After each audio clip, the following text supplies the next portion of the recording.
Meus amados, a graça e a paz do Senhor Jesus. Uma boa noite aos queridos.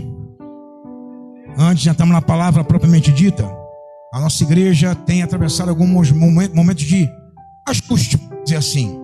Então no próximo domingo, a partir do próximo domingo, primeiro domingo de outubro, a nossa dinâmica com as crianças vai mudar. Então ao iniciar o culto, a primeira ação do culto vai ser abençoar as crianças partem para o mimo e nós aqui transcorremos com o nosso culto normal. Lá eles vão ter o quê? Um culto no mesmo molde que os nossos, mas adaptado a eles.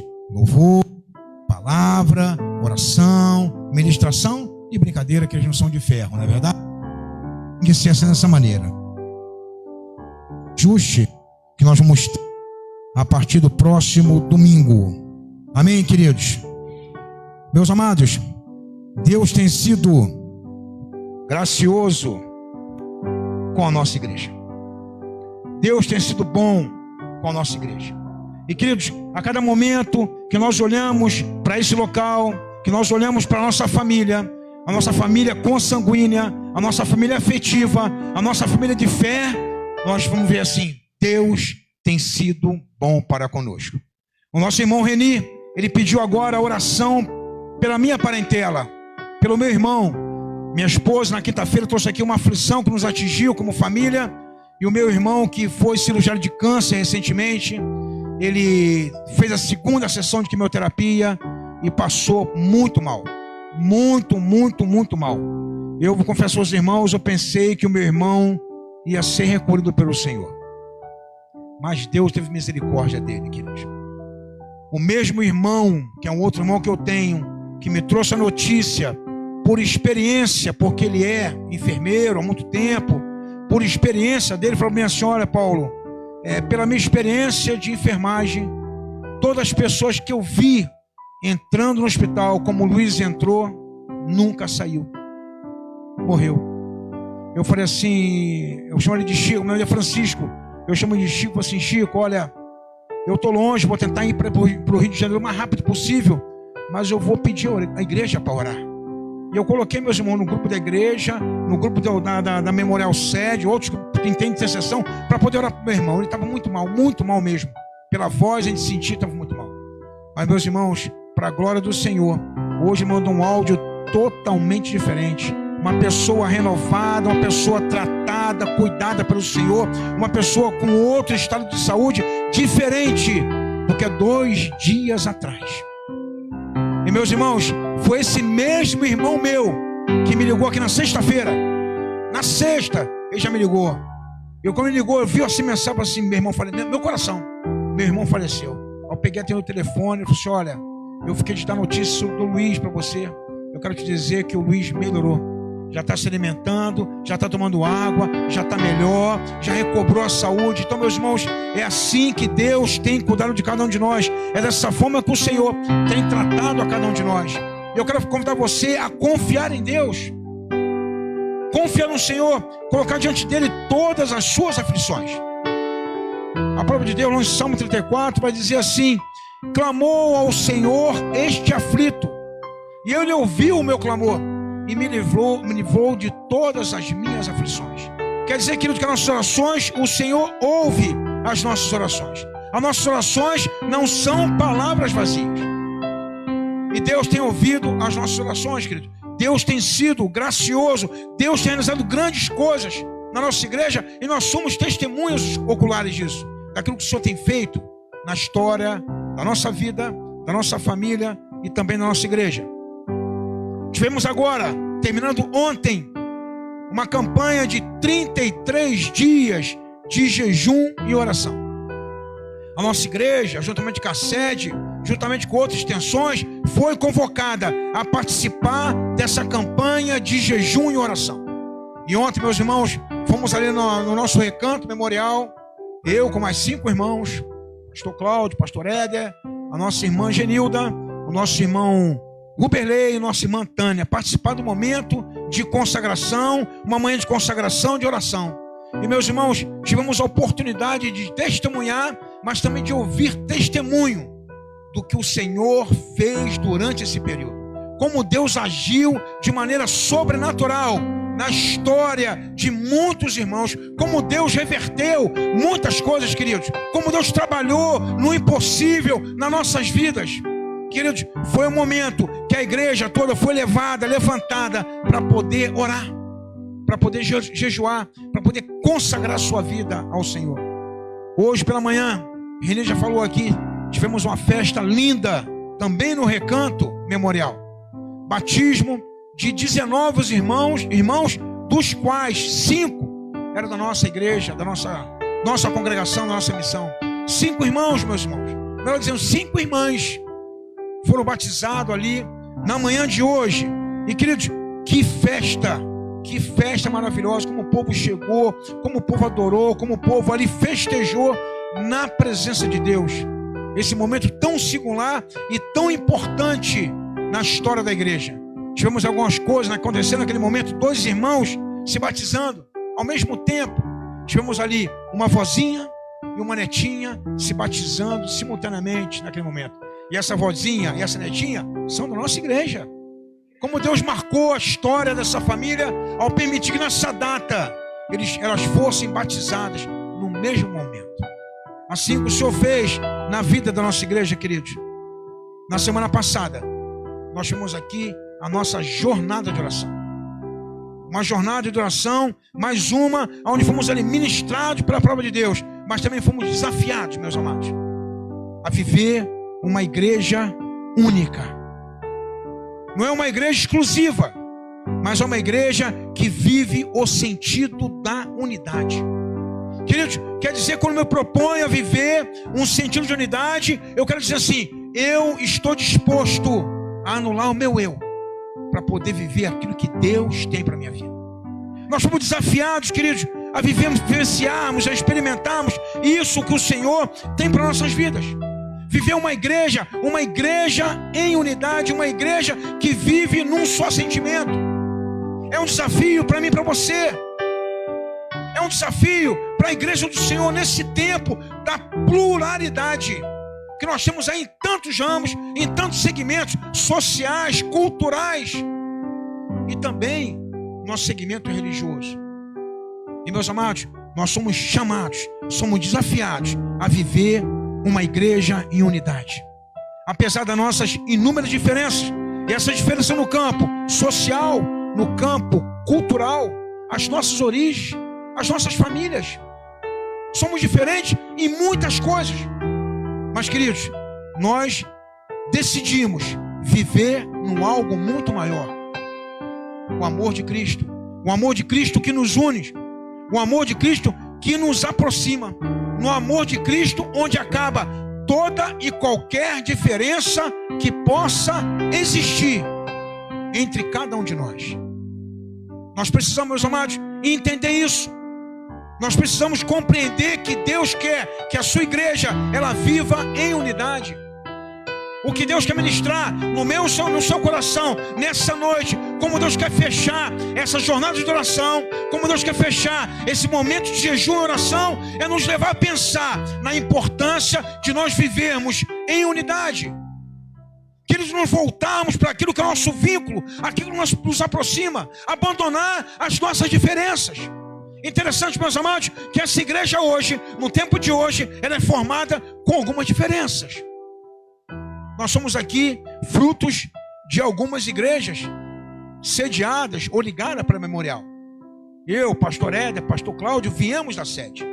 A Cris veio da sede, a nossa irmã Gislane veio da sede, a nossa irmã Silva veio da sede. Alguns irmãos são frutos do trabalho desse local. Aqui a igreja ainda Nova Lima, entendida ali como extensão Nova Lima. Alguns irmãos são da extensão Vida Nova. Então, querido, quer dizer que nós viemos de lugares diferentes. E Deus nos traz para vivermos e convivermos no mesmo lugar. Para nos ensinar, meus amados, o valor da unidade. Como nós temos que ser conhecidos como povo de Deus, o nosso rótulo, a nossa identidade, ela deve mudar. Deve mudar. Eu não sou mais da sede. Eu não sou mais do Nova Lima. Eu não sou mais do Vida Nova. Eu sou da igreja Missão Nova. Igreja Batista Missão Nova. Nesse lugar nós temos um só sentimento, um só pensamento, um só ardor, uma só vontade, uma só direção, um só Senhor. Deus quer trabalhar na sua vida, na minha vida, dessa maneira. Deus quer tirar toda e qualquer diferença que ainda possa existir no nosso coração. O que Deus quer fazer na nossa vida é começar a escrever páginas novas e dizer assim: olha, o que ficou para trás, ficou para trás. Não importa mais. O que Deus quer é começar a escrever uma nova história na minha e na sua vida. O que Deus quer é que nós compreendamos a necessidade de termos unidade. Meus amados, eu acho lindo, coisa assim tão simples, mas que eu vejo o poder de Deus na vida da igreja. Tivemos aqui ontem à tarde, meus irmãos, tinha aqui um grupo de mulheres limpando esse templo que você encontrou organizado, limpo, cheiroso. Tinha algumas irmãs limpando esse templo. Se você for lá no mimo, tinham outras irmãs lá no mimo, lavando o mimo, para que seu filho fosse bem recebido, para que seu filho tivesse um ambiente limpo, agradável, saudável. E meus irmãos, lá no fundo da igreja, tinha um grupo de irmãos já cavando buraco, fazendo concreto, mexendo pedra, areia, para poder levantar um quarto lá, para que possamos ter um quarto de depósito, organizar melhor nossa igreja, colocar materiais que são úteis, mas estão em outros lugares, mas que precisam ser acomodados em outro lugar, para nos permitir usar melhor o nosso espaço. Meus irmãos, eu vejo ali a unidade da igreja, eu vejo como a igreja ali está caminhando junto, num só sentido, e nós não podemos permitir que algo externo possa vir atrapalhar essa comunhão, essa unidade que Deus está plantando no nosso coração. Queridos, Deus, Ele tem se preocupado com isso, e a todo tempo Deus se preocupou com isso. Ao longo da história, Deus se preocupou com isso. Quando eu olho, por exemplo, para a palavra de Deus, lá em João capítulo 17, que ele faz parte, esse capítulo ele faz parte das últimas instruções de Jesus, e ali nós encontramos a oração sacerdotal de Jesus. Jesus, ele roga pelos seus discípulos, ele clama por eles. Ele fala: não rogo só por esse, mas também por aqueles que vão de crer em mim pela tua palavra. E vai orando, vai rogando. Mas quando chega ali no capítulo 17, versículo 21, ele fala assim: para que todos sejam um, como tu, ó Pai, é em mim e eu em ti, e que também eles sejam um em nós, para que o mundo creia que tu me enviaste. Meus amados, Deus coloca na minha e na sua mão, no tempo de hoje, no século 21, no ano 2021, nas nossas mãos, essa responsabilidade de cuidar dessa unidade. E meus amados, a igreja chamada, ela é levantada para esse sentido, para essa necessidade. Sabe por quê, queridos? Porque o diabo, ele tenta derrubar a igreja do Senhor. O diabo, ele tenta lançar sobre a igreja cada vez mais armadilhas, setas sobre a igreja. Sabe o que nós precisamos fazer, meus amados? É nos fechar, sermos um corpo coeso. Sabe o que é um corpo coeso, meus irmãos? Um bloco só. Um bloco só. Interessante que muitas coisas nos ensinam na vida, e por incrível que pareça, nós podemos aprender com a formiga. A própria Bíblia nos fala: vai aprender com a formiga, ó preguiçoso. Mas é outro aspecto que eu quero fazer para você hoje. Não sei se você observou, você pode pesquisar isso na internet se você quiser. O formigueiro, quando ele está ali numa posição onde começa a chover muito, como choveu hoje, e começa a alagar todo aquele território, e começa a ameaçar, inundar o formigueiro, as formigas todas saem para a porta do formigueiro, elas se juntam num bloco só, e fecham, olha, tampam a boca do formigueiro, para que a água não venha entrar ali e matar todas as formigas ali dentro, destruir tudo que construiu ali dentro, porque a formiga trabalha, elas constroem.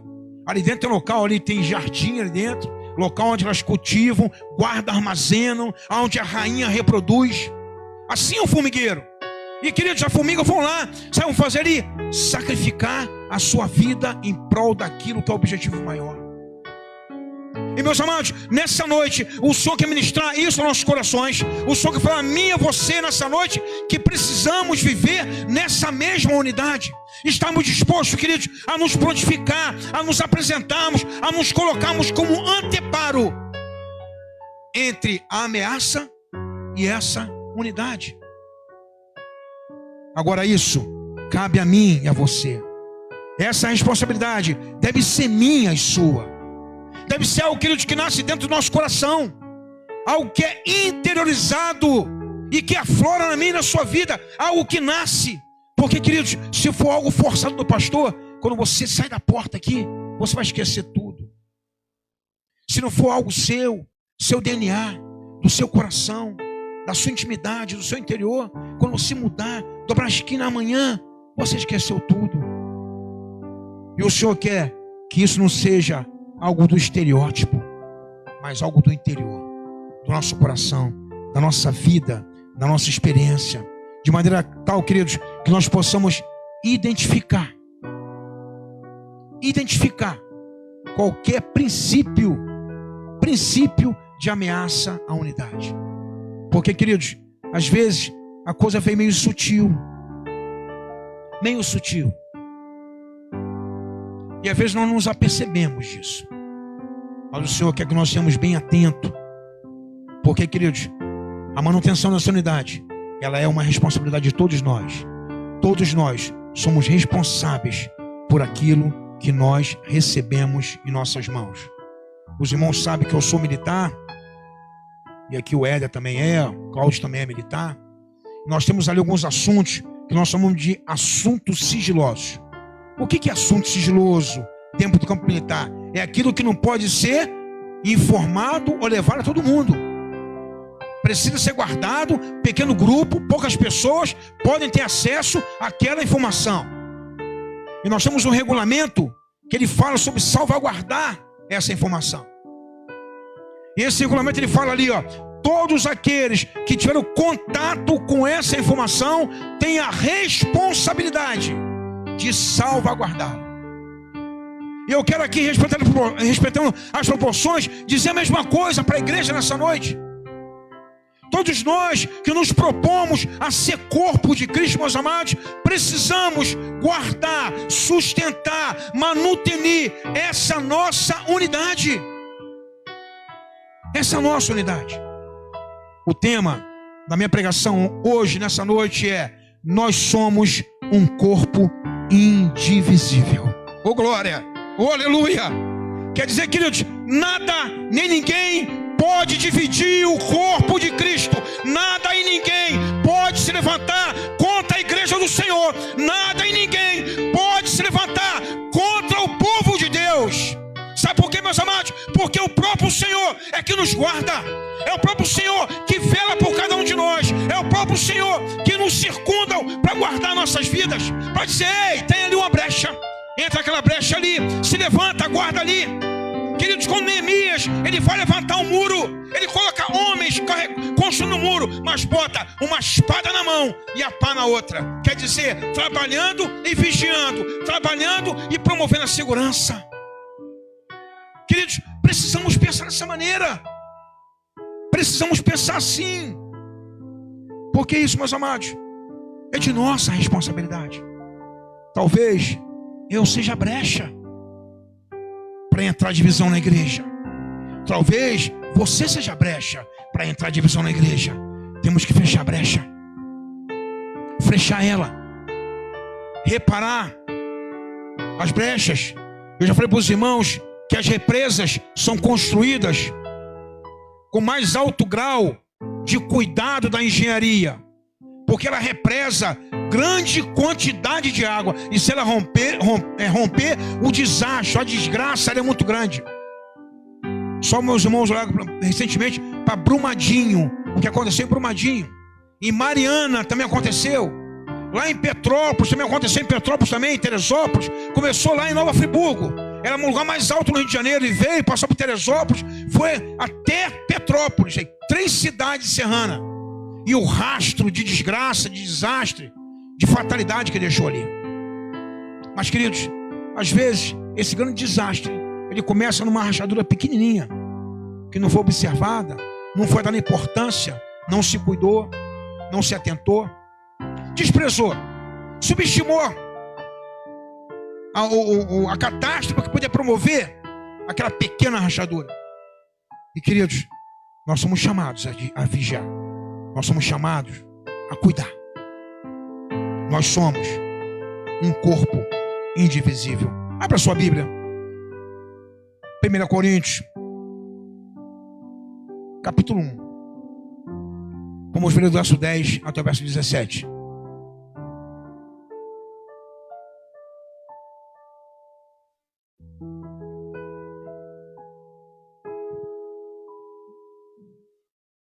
Primeira Coríntios, carta de Paulo aos Coríntios, capítulo 1, do verso 10 até o verso 17. Na minha Bíblia, pode ser que seja a mesma tradução que a sua, ela tem um subtítulo que fala assim, exortação à unidade. Quer dizer o seguinte, a palavra está nos chamando a atenção para a importância da nossa unidade, da nossa coesão. E diz assim a palavra, meus amados, Paulo falando à igreja: rogo-vos, irmãos, pelo nome de nosso Senhor Jesus Cristo, que faleis todos a mesma coisa e que não haja entre vós divisões. Antes, sejai inteiramente unidos, na mesma disposição mental e no mesmo parecer. Pois, a vosso respeito, meus irmãos, fui informado pelo da casa de Cloe, melhor dizendo, de que há contenda entre vós. Refiro-me ao fato de cada um de vós dizer: eu sou de Paulo, eu sou de Apolo, eu sou de Cefas e eu sou de Cristo. Acaso Cristo está dividido? Foi Paulo crucificado em favor de vós, ou foste porventura batizado em nome de Paulo? Dou graças a Deus, porque a nenhum de vós batizei, exceto Crispo e Gaio, para que ninguém diga que foste batizado em meu nome. Batizei também casa de Estéfanas. Além deste, não me lembro se batizei algum outro, porque não me enviou Cristo para batizar, mas para pregar o evangelho, não com sabedoria de palavra, para que não se anule a cruz de Cristo. Vamos orar, meus amados. Paizinho amado e Pai querido, obrigado.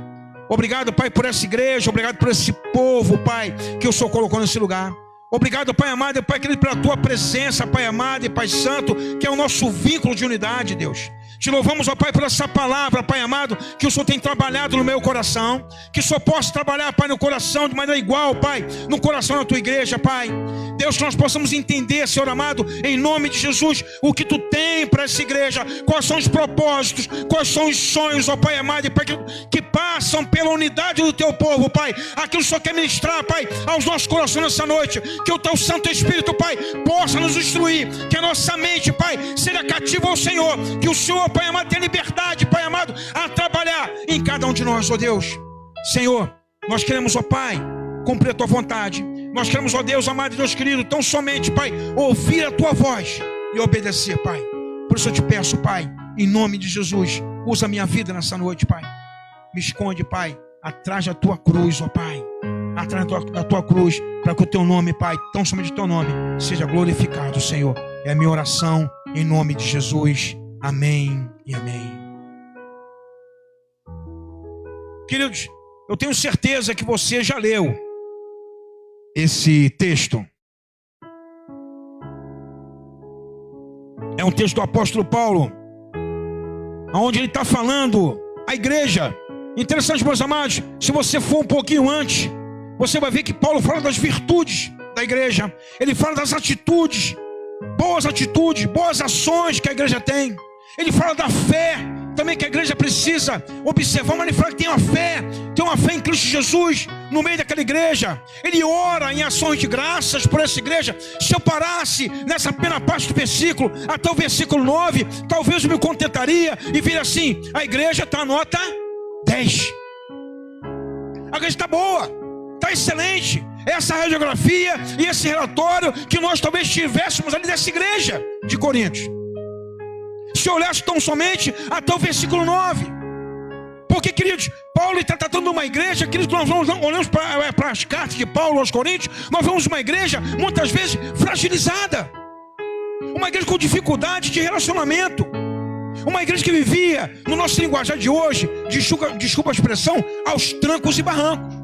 Ela tinha uma certa aparência, essa igreja, mas por dentro ela precisava ser tratada. Por dentro ela precisava ali ser conduzida, precisa ser revista por dentro, meus amados. E às vezes nós lemos um texto, passamos por cima desse texto muitas vezes e não olhamos, não enxergamos dentro desse texto. É necessário olharmos a palavra e muitas vezes assim, aqui eu estou, aqui nesse texto está falando ao meu respeito. Eu preciso enxergar isso. Eu preciso ver a palavra de Deus como uma palavra que revela a Deus, mas também que me revela, também que fala ao meu respeito, através de exemplos que a palavra de Deus está tratando, através de exemplos que a palavra do Senhor ela está ministrando aos nossos corações. Paulo queria aqui, queridos, uma igreja em coesão, uma igreja em unidade. Meus amados, e muitas vezes, se nós passarmos por cima de algumas coisas, nós estamos dizendo assim, ó, deixa como é que está, eu não quero me envolver. Eu quero dizer a você nessa noite, meu amado e minha amada, eu posso pecar por excesso, mas nunca vou pecar por omissão. Talvez não chegou o tempo de nós conversarmos no gabinete ainda, vai chegar o tempo para conversar no gabinete, com certeza. Momento um, momento outro, começamos outra vez com um grupo, individualmente, mas eu não peco por omissão. E nós precisamos, meus amados, não passar por cima de algumas coisas. Sabe por quê, queridos? Quando você tem uma ferida no seu corpo, você fala assim, não, tá tudo bem, o corpo vai reagir. E você olha, e aquela outra coisa está ficando ruim. Não, o corpo vai reagir. E você olha de novo, está piorando. O corpo vai reagir. Tem um momento que não tem jeito. Você deixou que a coisa caminhasse para lá de lá. E o que Paulo quer aqui, meus amados, é que a igreja, ela viva em unidade, em coesão. Sabe por que o bombeiro tem precedência para atender vítimas? Para apagar incêndio? Sabe por que tem precedência? Sabe por que o bombeiro dorme fardado, o bombeiro? Pronto, quando toca a sirene, ele tem um tempo para estar embarcado, o bombeiro. Se não embarcar, se ele perder a viatura do bombeiro, ele é preso, o soldado, o militar, qualquer um. Não embarcou na viatura, ele é preso. Sabe por quê? Porque tem vidas do outro lado dependendo do socorro dele. E nós precisamos, meus amados, olhar para a necessidade que é urgente ao nosso lado. Interessante, meus amados, que a igreja de Corinto era uma igreja que conhecia a palavra de Deus. Paulo vai dizer isso, que a igreja conhecia a palavra de Deus, que ela é inteirada com a palavra de Deus, que já havia sido ministrada ao coração dela a palavra de Deus. Paulo, quando encontra essa igreja, quando ele vai nesse local pregar a palavra, ele encontra um casal ali já. Apolo e Priscila já pregavam, já batizavam, embora o batismo um pouco errado, mas batizavam já. Mas Paulo encontra um casal já evangelizando, já trazendo a palavra àquela igreja. Mas, queridos, precisava trazer um ajuste, precisava orientar e advertir para algumas coisas necessárias, para que aquela igreja pudesse se fortalecer. Sabe por quê, queridos? Nós só conseguimos atravessar uma batalha e sair do outro lado quando nós estamos fortalecidos e bem equipados. Se não acontecer isso, queridos, eu tenho certeza, na pior das hipóteses, ou melhor, na melhor das hipóteses, você vai sucumbir no meio da batalha. Quando muito, vai voltar antes de entrar nela. Então Paulo, ele entende a necessidade de trabalhar no coração dessa igreja. Ele entende a necessidade de ministrar ao coração dessa igreja. Ele entende a necessidade, meus irmãos, de fortalecer essa igreja. E, queridos, eu preciso entender que isso é para mim, no tempo de hoje. Mas, pastor, isso aqui de 2000 anos atrás. Igreja de Corinto, uma cidade portuária, cheia de problemas. Nós estamos tranquilos. Lê do engano nosso, meus amados. Sabe por quê? Porque o perigo, ele jaz à porta. O tempo todo à porta. Se você olhar, por exemplo, lá 1 Pedro, capítulo 5, versículo diz assim: eis que o inimigo está ao teu redor, bramindo como leão, buscando a quem possa tragar. Quer dizer que o perigo, ele é sempre iminente, está sempre próximo de cada um de nós. E o que Paulo quer aqui, meus amados, é que eles possam rever a sua realidade. Essa igreja frágil, essa igreja fragmentada, o que ele quer é que essa igreja seja fortalecida. Interessante, meus amados, quando eu olho para esse texto aqui, eu posso fazer uma pergunta assim: o que promovia esse problema na igreja, essa divisão, essa dissensão? O que promovia? Essa é uma pergunta para mim e para você. Eu posso dizer a você assim com toda a segurança, de maneira categórica: excesso de humanidade. Excesso de humanidade. É o homem natural o tempo todo aflorando em mim e em você. O homem natural, queridos, muitas vezes não consegue discernir aquilo que é espiritual. Precisamos ter ali ligação. Precisamos ser homens espirituais para poder discernir aquilo que é espiritual. Você pode dizer assim: pastor, mas nós não somos humanos. Fala de humanidade que atrapalha, que promove a dissensão. Não somos humanos. Eu vou dizer a você assim: sim, com certeza. Deus nos fez, nos criou seres humanos, mas nos criou a sua imagem, a sua semelhança. Há uma diferença.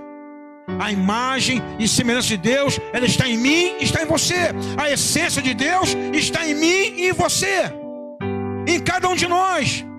E ela vai aflorar o tanto quanto proporcionalmente aquilo que eu permito que aflore na minha vida. Porque se eu contiver a ação do Espírito Santo, ele vai ficar contido. Mas se eu der liberdade ao Espírito Santo, ele vai conduzir a minha vida. E como diz a palavra, que aquele que está em Cristo é uma nova criatura. A fé das coisas passaram. Como fala ali em Romanos capítulo 1, capítulo 8, versículo 1. Ele vai dizer que aquele que está em Cristo ali, que anda segundo o Espírito, não há condenação sobre ele. Sabe por quê, meus amados? Porque anda em novidade de vida. É vida nova, é o Espírito Santo conduzindo a vida dele. E o que Paulo quer aqui, meus amados, dessa igreja, é que a igreja compreenda a necessidade de olhar para uma só direção, num só sentido, ter um só sentimento. Não se dividir nessa igreja. E Paulo identifica, queridos, que essa igreja, ela precisa de socorro. Socorro. Socorro, queridos. Muitas vezes a pessoa morre afogada. Sabe por quê? Porque não sabe nadar. É uma possibilidade, com certeza. Mas a mais grave, e a que mais acontece, é pela vergonha de pedir socorro. Vergonha de se expor, de dizer: eu sou frágil, eu sou fraco, me socorre, por favor. Eu morava em Natal e eu cheguei na praia, meu filho era pequeno, e lá em Natal tem o que chamam de arrecife. O que é arrecife? São pedras, bloco de pedra mesmo, bloco de pedra assim de 4, 5, 6, 8 metros, bloco de pedra, que separa a praia do mar. Só que a onda bate ali, a onda, vai batendo. E para as cavidades daqueles arrecifes, ela vai entrando ali. A água. Por cima também vai entrando e vai enchendo e fica uma praia. Só que quando a maré enche, próximo desses arrecifes, fica ali quase que impossível a pessoa ficar em pé. Depende da sua estatura. Eu chego na praia, aquele local ali, com a crise com as crianças. Meu filho tinha uma boia grande, boia de jacaré, né, Cris? Uma boia grande ali. Eu estou pensando: socorro! Socorro, mas se pulasse no mar, que pedindo socorro, não via ninguém pedir socorro. Acabou vir um rapaz se pulando com a mão pulando. Eu peguei aquela boia, corri para dentro do mar, fui nadando assim, cheguei para dele assim: segura a boia. Não, segura a boia, rapaz, vou tirar. Ele pegou a boia, segurou a boia, mas sem nadar, trouxe, até que deu o pé. Pode ficar em pé. Ele ficou com medo ainda. Pode ficar em pé, ficou em pé, conseguiu se salvar. Mas, meus amados, se ele tenta, talvez, pelo próprio recurso dele, talvez ele se afogasse, talvez ele morresse naquele local. Teve outro episódio também, que eu estava em Natal também. Lá tem um local chamado Pirangi. E tem um rio que divide Pirangi do Norte e Pirangi do Sul. E quando a água bate ali naquele local, a maré enche, ela represa o rio e enche o rio.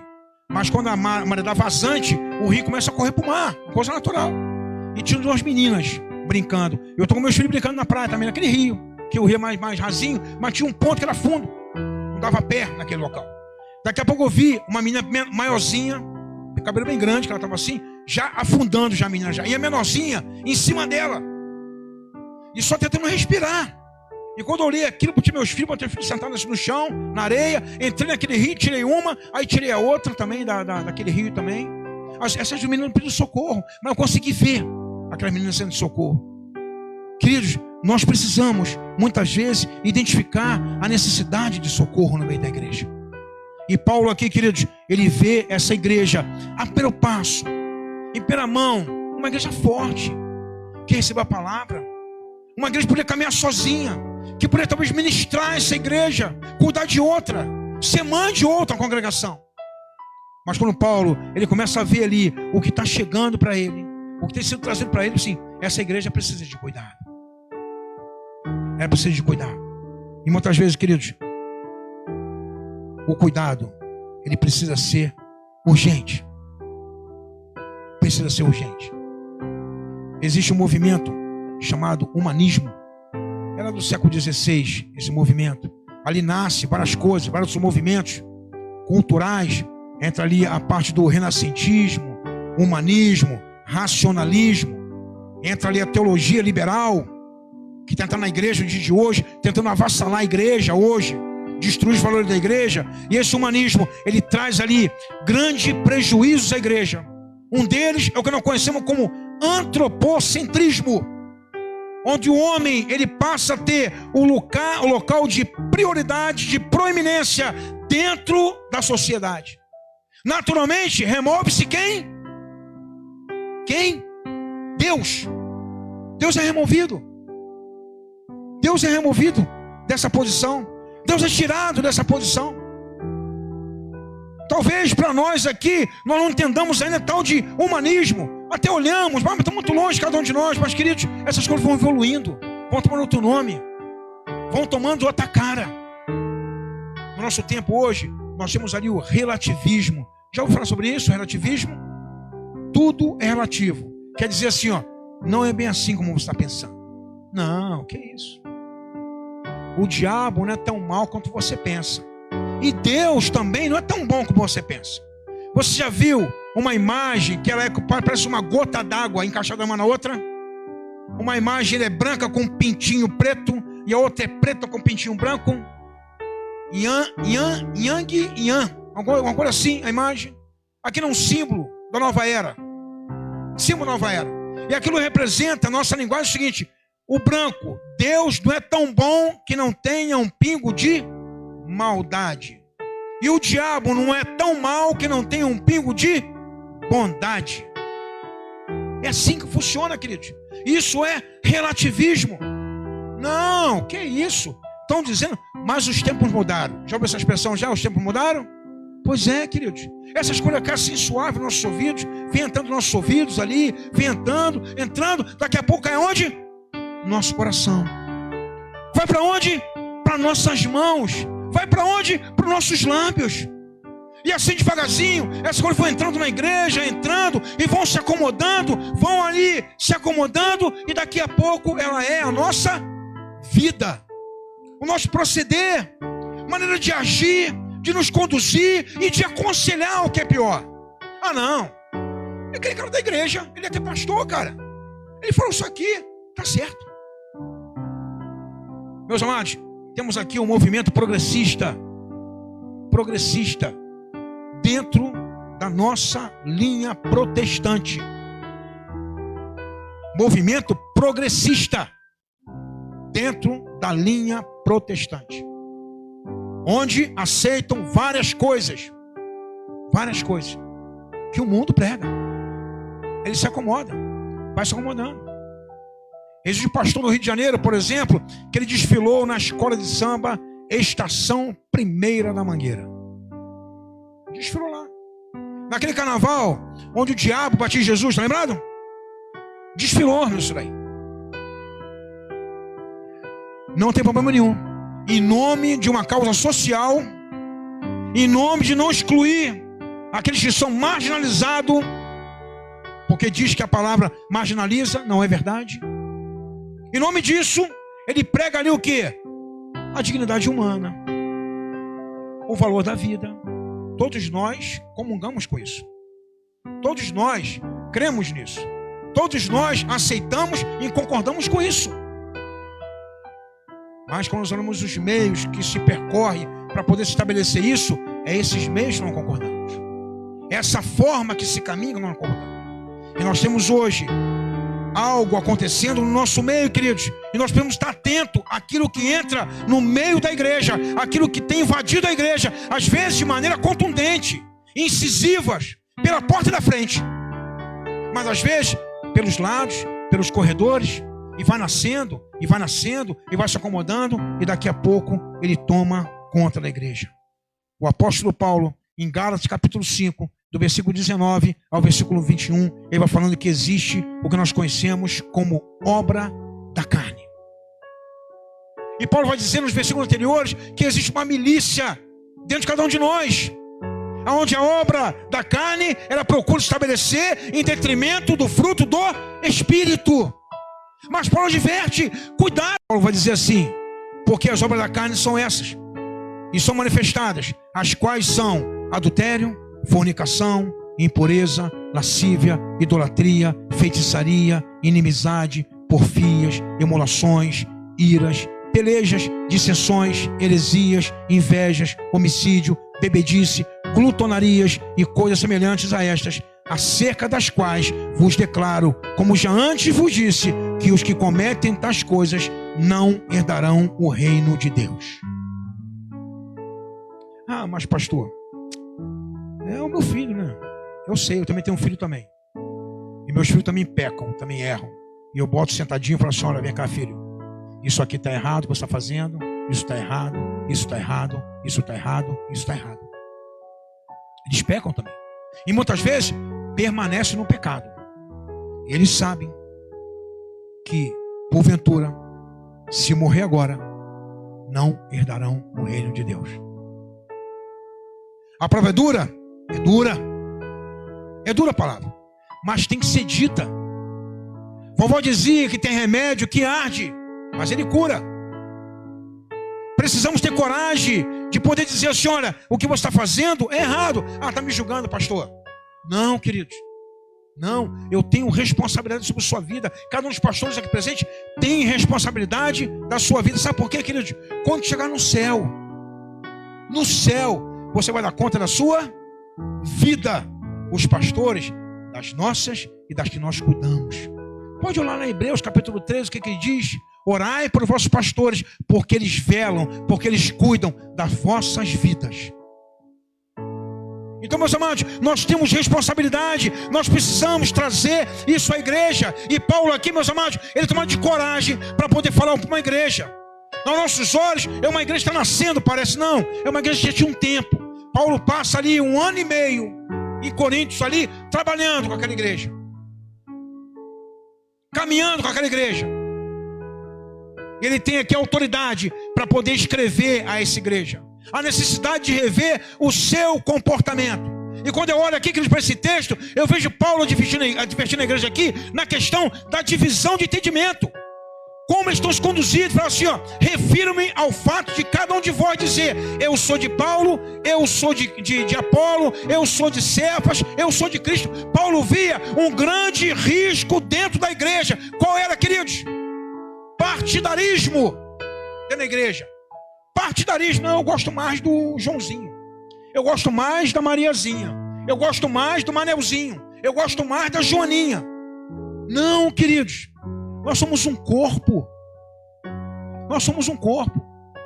Quando você está doente, algum órgão seu está doente, todo o seu corpo sente, todo o seu corpo reage. Às vezes, o dedão do seu pé está ali inflamado, todo o seu corpo tem febre, ele aquece a temperatura. Muitas vezes está o dedão inflamado ali e começa a aparecer ínguas aqui na virilha, nas axilas. É o corpo todo reagindo. Aquele mal que é no dedão só. Não é só o dedão, mas é o corpo todo. É o corpo todo. Paulo está dizendo aqui, queridos, existe um risco quando eu tomo um partido. Quando eu não sou corpo, quando eu sou somente membro. O pastor Ed trouxe aqui para a gente uma mensagem na sexta-feira, e não podia ser diferente, meus amados. Quem esteve conosco toda a jornada, segunda, terça, quarta, quinta, e na sexta foi como coroasse. O pessoal chega assim, dizia assim, né? Foi a cereja do bolo. Aquilo que faltava para compreender. Ele trouxe a mensagem aqui justamente em 1 Coríntios, capítulo 12, a partir do verso 12. E ele fala dali da unidade orgânica da igreja, ou seja, uma igreja que tem vida, ela é um organismo. Tem vários membros, e um membro, um cuida do outro. Não bisbilhota a vida de ninguém. Ele cuida. Ele fala na iminência do risco, do perigo. E que eles podem cuidar, é carregar o irmão do lado, é suportar, no sentido da suporte, caminhar um pouco mais, sustentar o irmão que às vezes está fraco. É nesse sentido que nós temos ali uma igreja orgânica, mas em unidade. Não somos só membros, queridos, nós somos um corpo, e um corpo sente, todo corpo sente quando um membro é afetado. Paulo está dizendo aqui, queridos, é necessário nós sanearmos qualquer possibilidade de dissensão que possa existir no meio da igreja. No meio da igreja. E a igreja precisa estar atenta àquilo que acontece junto dela. O que o apóstolo Paulo orientava e desejava àquela igreja é que todo e qualquer motivo de dissensão fosse extinto e que houvesse entre eles unidade. Olha o que Paulo fala aqui no versículo 10 e 11. Rogo-vos, quer dizer, Paulo estava pedindo, implorando, suplicando. Porém, irmãos, pelo nome de nosso Senhor Jesus Cristo, que digais todos uma mesma coisa, e que não haja entre vós dissensões, antes estejais unidos em um mesmo pensamento e um mesmo parecer, porque a respeito de vós, irmãos meus, me foi comunicado algo diferente. Paulo diz assim, que haja em vocês o mesmo sentimento, que vocês caminhem na mesma direção, que vocês pensem iguais. Aquilo que Paulo quer aqui é que haja unidade no meio da igreja. E que uma igreja, como eu falei para os irmãos, é uma igreja fragilizada, uma igreja que vive dificuldade, uma igreja muitas vezes trabalhosa, mas que tinha algumas características essa igreja. Primeira, queridos, falta de espiritualidade. Outra, impureza sexual. Era o filho dormindo com a esposa do pai. Litígio entre os irmãos, irmãos levando irmãos ao tribunal. Condutas reprováveis, ou seja, irmãos ainda usando, ainda se alimentando de coisas sacrificados a ídolos. Paulo encontrava isso naquela igreja. Deturpação do procedimento na ceia. Os irmãos que iam para a igreja na ceia para poder comer. Ou seja, não tinha entendimento o que vinha a ser a ceia. Interpretação errônea acerca dos dons do Espírito Santo. Dons espirituais. Então, queridos, o que Paulo encontra é uma igreja dessa forma. O que Paulo vê é uma igreja precisando de cuidado e cuidado urgente. Mas, amados, interessante que ele começa no capítulo 1 aqui, nesse texto que nós lemos, ele vê ali que existe uma origem naquele problema. Qual era, queridos? A dissensão, o partidarismo, a divisão. Interessante que o diabo ele trabalha na igreja dessa forma. Nós chamamos, sabe o que? No nosso linguagem de hoje, vaidade humana. Vaidade humana. Não, eu sou o cara. Eu prego, que quando eu prego, não, fulano de tal não prega também como eu prego. Sabe o que o diabo faz? É verdade, você é o cara pregando. Continua assim. Eu começo a arrastar um povo pro meu lado, e cria ali o meu grupinho, os meus escudeiros. Quando eu não estou presente, eles me defendem. Aí tem outro que faz muito bem isso, faz muito bem aquilo, e o diabo faz o quê? Injeta mais vaidade nele. Não, isso mesmo, você é o cara, você é a menina, você é a mulher, não, você é igual você ninguém faz. Sabe o que o diabo quis fazer? A mesma coisa com Jesus. Se tão somente você se prostrar e me adorar, tudo tem aqui, olha lá embaixo, tudo eu vou te dar, tudo vai ser teu. Jesus falou assim: somente a Deus prestará culto e adorarás, somente a Deus. Queridos, o que Jesus faz ali são as 3 tentativas do diabo. Ele combate o diabo com a palavra, E meus amados, essas divisões, ela acontece de maneira sorrateira dentro da igreja. Ela chega de maneira sorrateira no meio da igreja. Ela vai trabalhando em silêncio, queridos, em silêncio. Quando ela toma conta, a igreja rachou no meio a igreja. Rachou no meio. O pastor não vigiou. O pastor foi muito imprudente. O pastor está preocupado com a obra no fundo da igreja, pastor. Só construindo um quartinho, pastor, pintando o muro da igreja. Não, o pastor estava só fogo e vitória. Fogo e vitória, fogo e vitória. Não cuidou da igreja direito, pastor. O pastor aqui era só... Não, meus irmãos. Esse cuidado, ele compete a cada um de nós. É como fosse assim: o primeiro que vê um incêndio, ele tem que correr e tentar debelar aquele incêndio. Se possível, dá o alarde. Dá o alarde do incêndio, mas ele corre na frente para poder debelar aquele incêndio, para poder produzir o mínimo de dano possível no meio do corpo de Cristo. A responsabilidade é de cada um de nós, mas eu não quero me incomodar. Ali é meu camarada, cara, ele anda comigo, pô. A gente pedala junto, a gente corre junto, a gente pesca junto, a gente faz não sei o que lá, a gente conta piada, a gente trabalha junto, a gente não sei o que. Eu não quero me incomodar com ele. Esse serviço não é meu, cara. Aí o cara fala assim, sabe o que nós pensamos muitas vezes? Não, serviço sujo, quem faz é o pastor, é o líder de pequeno grupo. Eu não, eu quero ficar um cara aqui tranquilo, eu quero ser um cara legal. Enquanto você está permitindo que o seu irmão ande a passos largos, se distanciando do Senhor, do corpo de Cristo.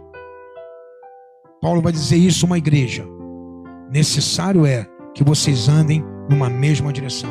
Interessante, meus amados, que Paulo não diz somente a igreja de Coríntios, ele fala também a Filipenses. Lá em Filipenses 4, diz assim, ó: quanto ao mais, irmãos, tudo que é verdadeiro, tudo que é honesto, tudo que é justo, tudo que é puro, tudo que é amável, tudo que é de boa fama, se há alguma virtude, se há algum louvor, nisso pensai.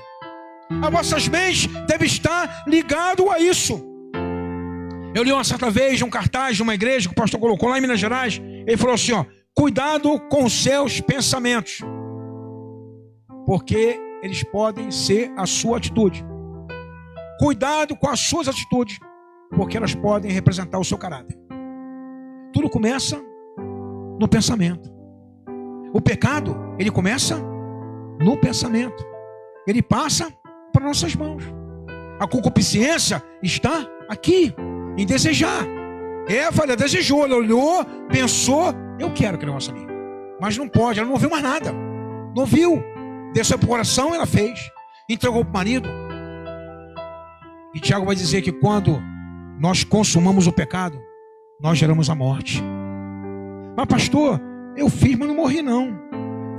Não morreu fisicamente, mas espiritualmente, que é a segunda morte, ela foi executada naquele momento. Naquele momento. Que bom que Deus te deu uma oportunidade de você se arrepender, se reconciliar e voltar para o reino de Deus. Que bom.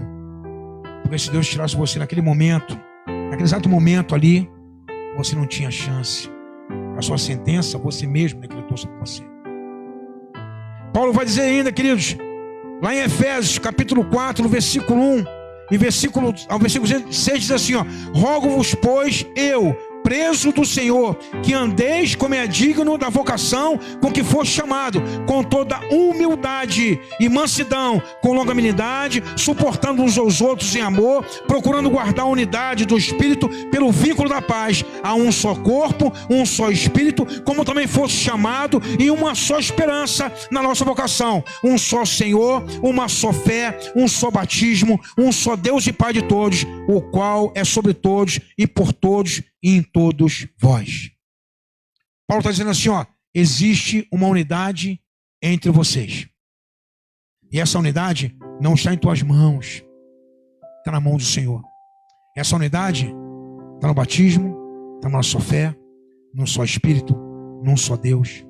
Isso promove na igreja comunhão, promove na igreja unidade, promove na igreja, meus amados, proximidade. Sentimento, o mesmo sentimento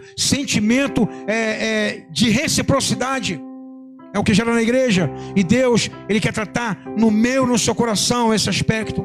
Deus quer que nós tenhamos um só sentimento. Deus quer que nós caminhemos numa só direção. Mas, queridos, é necessário abandonarmos certas coisas que eu gosto muito. É necessário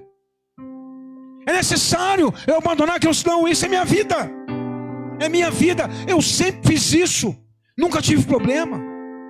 Pastor, eu bebo a cervejinha em casa. A minha sem álcool. Queridos, isso é a maior armadilha do diabo para pegar crente. Já falei para os irmãos já aqui uma vez que minha mãe botou na geladeira dela, na casa dela, no aniversário dela, na geladeira uma cerveja sem álcool. Me chamou no canto e falou: tu não bebe cerveja? Tem uma cervejinha na geladeira lá. Falei: mãe, não bebo. Não, é sem álcool, mãe. Isso é armadilha do diabo, pegar crente. Essa é a verdade. Mas pastor, faça aqui escondido isso aqui. Eu não consigo me conter. É que quando eu vejo, já estou lá. Já estou lá. Queridos, então evite. Passe ao largo. Abandone. A palavra de Deus fala assim, ó, se um olho teu te escandaliza, arranca ele. É melhor ir para o céu com um olho só do que para o inferno com os dois. Se um braço te escandaliza, arranca esse braço. É melhor ir para o céu com um braço só do que para os dois para o inferno. Precisamos resistir. Lá em Tiago capítulo 4, versículo 7 vai dizer assim, ó, chegai-vos a Deus e ele chegará a vós. Opa, agora resistir ao diabo, que ele fugirá de vós. Que precisamos resistir ao diabo. Não vou fazer. Todos nós somos tentados, porque o diabo, ele é o tentador. Deus não tenta ninguém, não, Deus me tentou. Deus não tenta ninguém, Deus te prova, é diferente. Deus prova a nossa fé. Deus não tenta ninguém. Tentar é do diabo, o diabo que tenta cada um de nós. Precisamos resistir, a nossa parte é resistir. Espírito Santo, me dá força. Espírito Santo, me fortalece. Espírito Santo, seja comigo nesse momento. Deus, me socorre. Me socorre. Precisamos resistir, meus amados. Não podemos nos render, não podemos ali mostrar o nosso ponto fraco. De maneira nenhuma. De maneira nenhuma. Precisamos nos fortalecer. E a palavra de Deus fala ali em Efésios capítulo 6, que nós devemos nos fortalecer no Senhor e na força do seu poder. E vai dizer mais no versículo 13, porque os dias são maus. Os dias são maus. Os dias são maus. Precisamos resistir. Precisamos nos fortalecer. Precisamos nos colocar de pé. Queridos, interessante aqui, eu estou finalizando a palavra nessa noite. Paulo vai dizendo assim, ó, olha, vocês estão tentando aqui talvez juntar grupos diferentes da igreja. Percepções diferentes, ideias diferentes. Hoje temos teologias diferentes. Teologia diferente. Isso muitas vezes tem formado o que nós conhecemos como guetos dentro do nosso segmento cristão. Não é questão de denominação, é questão de mesma denominação e ter ali vários grupos pensando diferente. Meus amados, nós temos hoje um risco muito grande. É uma ferramenta sensacional, é uma ferramenta maravilhosa, mas é um risco muito grande quando eu coloco um filtro. O sol é bom? Sim ou não? O sol é bom? É porque é bom. No sol tem vitamina D. Somente o sol, vitamina D, é bom. O sol é bom. Não é verdade? O sol ali onde tem luz, por exemplo, promove vida. Fotossíntese, por exemplo, acontece ali no calor solar. Então o sol promove vida. Por exemplo, a gente tem essa expressão, né? Abre assim a janela assim e o dia está feio. Por que está feio? Porque não tem sol. Ele embeleza o sol. Não é maravilhoso o sol? É lindo. É lindo o sol. Mas se expõe ao sol. Naqueles horários chaves ali, entre 10 às 15 horas. Sem qualquer proteção no seu corpo. Sem colocar um filtro no seu corpo. Daqui a pouco começa a aparecer alguns problemas. Quando não é queimadura de 1º grau, de 2º grau. As pessoas vão à praia, por exemplo, né? Passa ali o bronzeador e deita na areia e roda para um lado, roda para o outro, roda para o outro. Chega em campo, nem tocar. Ai, meu Deus, porque aquele sol que é bom queimou demais a pessoa. Ele não se preocupou ali em se resguardar. Em se resguardar. Eu tenho alergia ao sol. Triste, né? Eu tenho alergia ao sol. Se eu me expor muito ao sol, eu começo a empolar, começo a coçar meu corpo, meus irmãos. Você não sabe o desespero que é essa alergia no meu corpo. Para me expor ao sol, quando eu vou à praia, o que eu faço? Eu tomo um remédio chamado Alegra. É um remedinho que eu tomo ali, antialérgico, e eu consigo ir à praia, mesmo assim, com cautela. Com cautela. O sol é bom. E, queridos, a internet também é fabulosa. Como Deus dotou o homem de pensar na internet. Eu quero dizer a você assim, hoje, todos nós aqui, todos, unanimemente, viveríamos hoje sem internet? Viveríamos sem internet hoje? A facilidade pegou ali quase tempo real. O que está do outro lado do mundo bate na tua tela. Você consegue ver um montão de coisa. No meu tempo de criança, existia uma enciclopédia chamada Barça. Uma enciclopédia grande, falava de tudo aquela enciclopédia. E todo ano saía um novo exemplar, atualizando os conhecimentos relacionados àquele ano. A Barça sumiu, porque tem o Google. Tio Google, isso aqui, tudo. Quando não tem, diz assim, ó, convido você a escrever. O Wikipédia é assim, né? Não temos essa matéria, convido você a começar a escrever sobre isso aqui. Construir conhecimento. A internet é fabulosa, ela é muito boa a internet. Mas, querido, há um perigo do outro lado da tela, ou pelo menos aquilo que eu pesquiso, ou pelo menos aquilo que chega a mim, quando eu coloco um filtro. E o filtro é a palavra de Deus, quando o assunto é a nossa fé. Esse é o filtro. Porque às vezes existe alguém que fala muito bem, persuasivo, tem uma boa retórica, fala bem, consegue se expressar bem, fala até coisas difíceis pra gente. E a gente, pô, esse cara entende, cara, o cara falando coisa difícil, é o cara, ele sabe. E eu vou aqui nessa mesma caminhada dele. Mas diz a Bíblia, em algum lugar, que fala assim, ó, tem caminhos que aos olhos do homem parece perfeito, mas o seu final é caminho de morte. Diz mais, aqui em 2 Coríntios, capítulo 4, vai dizer assim, que o diabo se transformará em ministro de justiça para poder enganar até os próprios escolhidos. Eu preciso ter um filtro para aquilo que chega ao meu coração. Aquelas pessoas que pregam hoje, que eu não sei nem quem é. É o tal do youtuber, né? Youtuber, vai me orientar, vai ser meu guru na minha vida. Meus amados, quem é esse cara? De onde saiu esse abençoado? De que lugar? Qual a origem dele? Fala sobre o quê? Nós vimos um montão de heresia. Quando você começa a pensar em um montão de heresia, coisas que não acontecem. Eu nunca vi na Bíblia, nunca. Eu já li a Bíblia toda, por algumas vezes. Nunca vi crísimo. Ó, falando de novo, trízimo, nunca vi. Mas já vi pastores pregando sobre o trízimo. 10% do Pai, 10% do Filho e 10% do Espírito Santo. É uma boa causa para você ofertar a prova de Deus. Mas, irmãos, isso é uma distorção da fé. Distorção da fé. E muitas vezes eu embarco nisso aí e vou embora. Igual a isso, meus irmãos, é só o dízimo, é meu dinheiro, estou dando a mais para a igreja.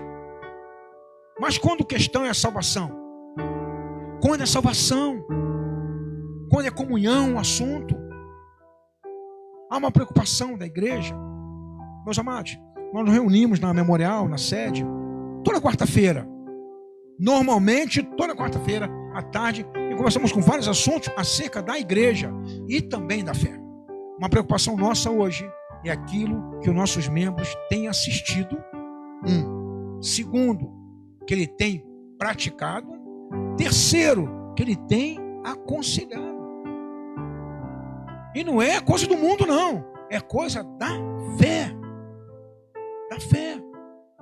Eu estava em casa, pandemia, tive mais tempo. Vamos dizer assim, não vou dizer ocioso, mas livre. E custa pesquisar uma coisa, outra. Vê isso aqui, esse estudo, isso aqui, não sei o que lá, esse estudo. E vai vendo estudo ali, vai lendo.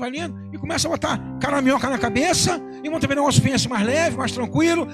Esse caminho mais leve, mais tranquilo. É mais suave esse caminho aqui. Aí não olha a Bíblia que fala lá em Mateus, capítulo 7, diz assim, olha, larga, espaçosa é a porta que leva à perdição. E apertado e estreito é o caminho que leva à salvação. Mas eu quero estreito, porque o estreito me exige muito. O largo espaçoso é mais tranquilo. Eu consigo caminhar por ele. Meus amados, é isso que Paulo está dizendo aqui para essa igreja. Talvez foi uma prática do mundo, normal no mundo. Aquela coisa sectária que acontece no mundo ali, que se divide, partidarismo, que nós encontramos hoje no nosso meio. No nosso meio, isso aí, nascendo, acontecendo, entrando, no meio da igreja, vai entrando, e eu vou praticando aquilo. E eu não tenho qualquer pudor de fazer às vezes. Não, está tranquilo, eu estou fazendo já. Meus amados, o nosso telefone celular, ele é muito bom. Eu acredito que todos nós temos baixado o aplicativo no nosso celular, da Bíblia. Eu tenho meu aplicativo, eu acho que todos os irmãos têm. O aplicativo é bom? É. Eu posso usar? Posso. posso usar. Eu tenho que ter disciplina. Para não estar assim, plim, plim, falando, tá mandando mensagem, clica a mensagem e daqui a pouco se envolve, um responde outro, e daqui a pouco está fora do culto. Você está aqui, mas tua mente está lá não sei aonde, está não sei aonde tua mente, porque você se desvencilhou daquilo. Não estou dizendo que você está esperando alguma coisa urgente, que você não está ali atento, ou possa acontecer de repente. Não estou dizendo isso, eu estou dizendo a coisa usual, que nós fazemos ali por costume. E nós vemos muitas vezes isso aí. Às vezes vamos na igreja, a gente vai na igreja no culto, a gente vai ali, pessoal, não vou dizer só jovem, não é todo mundo, tá? Não é só jovem não, é adulto também. Está com o celular, quer botar nas redes sociais, no Facebook, tá no WhatsApp, tá não sei o quê. Queridos, às vezes estão desconectando daquilo que Deus está falando no meu coração. E é uma palavra que é para falar somente para o meu coração. Eu não pesquei ela, eu continuei do mesmo jeito. Mesma maneira. É como se você fosse ao médico. Vai ao médico lá, o médico só receita, olha, está com isso aqui é a receita do medicamento, olha assim, tá no bolso, não toma remédio. Vai ficar curado você? Não. Vai continuar doente. Meus amados, o que Paulo está dizendo aqui para a igreja é que a igreja ela precisa estar atento ao que é o centro da sua fé. Não perder tempo com coisa periférica. E Paulo vai finalizar aqui no versículo 7, fala assim, ó: porque não me enviou Cristo para batizar, mas para pregar o evangelho, não com sabedoria de palavras, porque Paulo era alguém letrado, Paulo era poliglota, Paulo falava latim, falava hebraico, falava grego e aramaico. Paulo alguém poliglota, alguém letrado, criado aos pés de Gamaliel, uma das melhores escolas que tinha naquela época, rabínica naquela época. Ele fala assim, para que não se anule a cruz de Cristo. Por exemplo, assim, olha, se você olhar para mim e achar que eu sou mais importante, esquece. Olhe para Cristo. Cristo é o mais importante, porque em Cristo resume todas as coisas, porque em Cristo se concentra todas as coisas. A igreja precisa olhar para essa centralidade, meus amados. A igreja precisa olhar, a nossa igreja precisa ser uma igreja cristocêntrica. Cristocêntrica. Uma igreja que olha para Cristo como modelo da nossa vida. Jesus é chamado de mestre. E o mestre, principalmente, ele ensina. Ele ensina pela palavra e ele ensina pela prática. Meus amados, o que o Senhor quer ministrar ao meu seu coração nessa noite é que nós somos um corpo indivisível. Indivisível. Nós não estamos divididos em grupos. Não estamos divididos ali em segmentos. Nós estamos sim organizados. É diferente. Nós somos organizados em ministério. Ministério de louvor, ministério de educação, ministério infantil, ministério do coral, ministério disso, daquilo outro. Nós temos algum ministério. Vai nascer mais um, meus amados. Mais um vai nascer. Vai ser aqui o ministério de patrimônio, para cuidar do que é nosso. Tem muita coisa que espalhada que é nosso, que está espalhado, que precisamos aqui, ó, começar a guardar, começar a ter nome, começar ali a listar. Vai nascer esse ministério, precisamos disso aqui. Precisamos disso. Então, nós estamos aqui organizados em ministério, mas não estamos organizados em grupos. Grupo A, grupo B, grupo C. Nós somos um corpo indivisível. E o Senhor quer de mim e de você que o nosso coração ele tenha esse mesmo sentimento. Sabe quem ministra isso a mim e a você? O Espírito Santo. É o Espírito Santo que ministra ao meu e ao seu coração, para que possamos ali ter unidade como corpo de Cristo. Cada membro ele faz parte do corpo. Ele continua sendo membro, mas ele só é corpo quando ele está ligado ao corpo. Só tem vida quando está ligado ao corpo. Ele precisa estar ligado ao corpo. É preciso isso. Eu era criança, é um assunto um pouco drástico, né? Eu era criança, eu morava num condomínio habitacional de prédio. E eu estava brincando, jogando bola lá. Tava um barulho grande assim. Passando para todas as crianças, passavam frente assim, foram olhar. Eu era rapaz, de ter uns 15 a 16 anos mais ou menos. E quando eu vi um caminhão, enfiado no mato, um caminhão. E quando eu vi aquele alvoroço, entrei lá, eu vi a mulher chorando, aquele meio do mato, a mulher chorando. E eu fui lá ver o que está acontecendo. E o cara me chorou, não. Um garoto perdeu o braço, perdeu o braço. O que aconteceu? Ele vinha com o pai dele da feira, com o braço lá de fora do caminhão. E o pai perdeu o controle do caminhão, entrou, bateu no poste, e justamente a porta do braço dele ali, bateu o braço dele no poste e arrancou o braço do outro fora. Arrancou. Daqui a pouco vem um corajoso com aquele braço dentro de um saco. O braço branco, sem sangue nenhum, branco. Tentaram implantar o braço do garoto. Não conseguiram. Depois de muito tempo, veio na feira sem o braço. Menino, um rapazinho já sem o braço, menino.